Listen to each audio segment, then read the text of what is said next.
Hi, my name is Aniela Del Rio. I'm from Aurora, Colorado, and I'm a senior in mechanical engineering who actually just graduated this morning.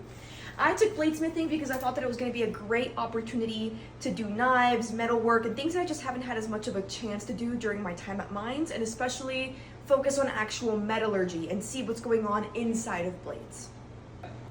This is my first knife. Special thanks to Steel Dynamics for providing the O1 steel for this. As you can see, I chose the CP21 profile and ended up doing an African walnut with copper pins on the side. For this knife, I loved the file work. That's my favorite detail. However, on the handle, you can see I have some burn marks, some little scratches on there, especially the top side of the handle. I wish I would have sanded a little bit more. The blade also has some minor issues.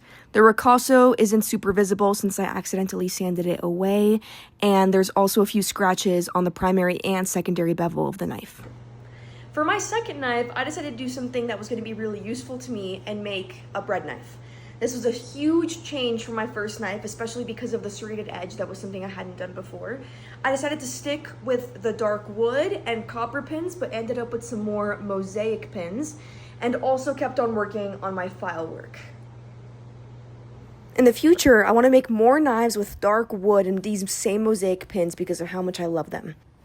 I also chose 440C stainless steel for this knife, since I want to make sure it's something I can use often in the kitchen without getting corroded.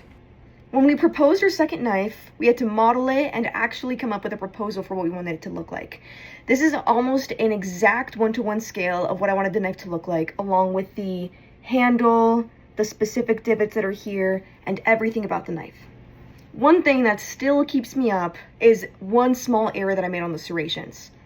Instead of just going straight in with the file work at a 45-degree angle, I ended up kind of rounding it out.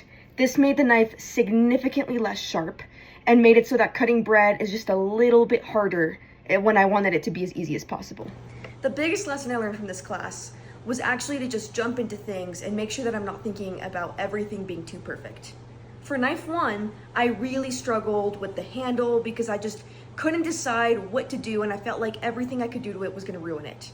Same thing with the bevel angle. It took me so long to actually get on the grinder and start on it.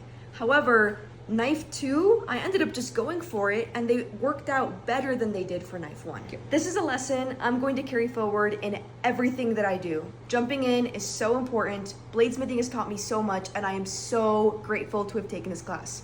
Thank you to Dr. Bourne, all the TAs, and thank you for a wonderful semester.